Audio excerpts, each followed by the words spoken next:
Our first speaker, who is Sandy, and Sandy can tell us all about why she loves working for Disney.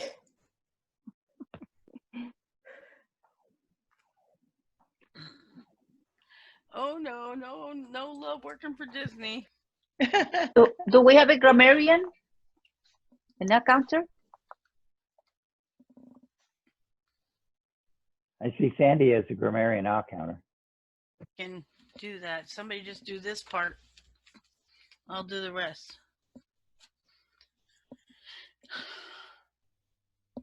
Are we ready?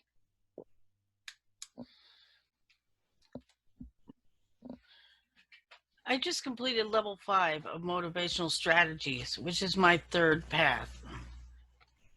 And I am supposed to reflect on this path. When I went into the path, I expected to learn different strategies on how to motivate people, how to take them from the darkness to the lightness, things that I expected that I already knew. But what I did not expect was to learn more about myself than everybody else. I learned through the course of this path, I learned that people make excuses for being afraid. They make excuses when they don't want to do things out of fear. They make excuses when they don't want to tell someone that they don't want to do what you're asking. And I'm no stranger to that. I found myself making excuses for not wanting to deal with people who didn't agree with me. There's always going to be somebody who doesn't agree with me. I had to find a way to motivate myself to walk through that excuse. I had to be bigger than my biggest excuse. Trying to do this was tough. I'm not going to lie to you, it was very tough.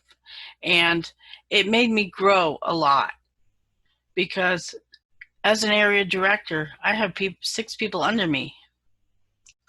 At one point, 4 of them were almost impossible to deal with, unfortunately. But I had to remain calm. I had to remain steady, and I couldn't show the anger or the frustration that was presented to me. And in this path has taught me how to do that. I could no longer have the excuse of, I don't want to deal with that person. I'll call them later. I could no longer do it. So now I have taught myself, when it's a situation where I'm afraid of it, it goes first. I take it first and I get rid of that fear and I walk through it. Although there are days where I still have the excuses and the frustration and sometimes the anger, I still manage to walk through it. And when I walk through it so they don't see it. I don't take it out on them. I don't hurt them. And 99% of the time, you'll find that they come back to you and they say, well, I'm sorry I acted that way. I didn't even have to say anything because I didn't let them get to me face to face. And from this path, it taught me to motivate myself. If you don't motivate yourself first, you can't motivate them second. I was putting everybody else first. And that when you're not motivated, that does not work.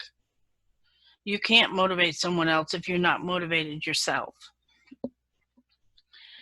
Of course, there's always going to be that one person who doesn't agree.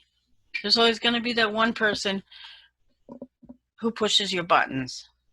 And there's always going to be that one person who doesn't care what your biggest fear is and doesn't help you walk through it. The first person you have to motivate is yourself. And sometimes that's the hardest person to motivate especially in my case, because I'm very hard on myself. I want to see everybody else grow. And it got to the point where I wasn't seeing myself grow. Yes, I am a DTM. Yes, I have done a lot in the division, but I still didn't believe in myself until I got through this path and figured out that it's not them I'm trying to motivate.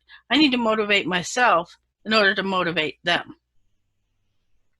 I had to be bigger than my biggest excuse.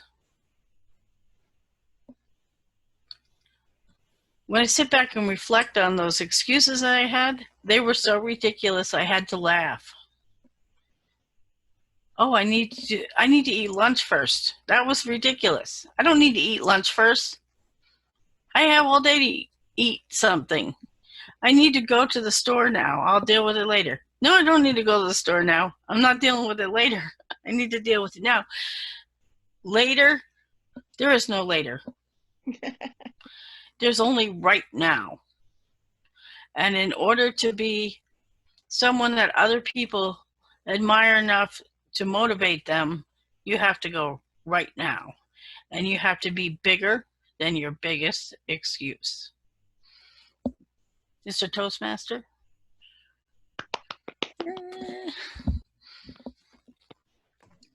Thanks, Sandy. It's a great speech. Thank you.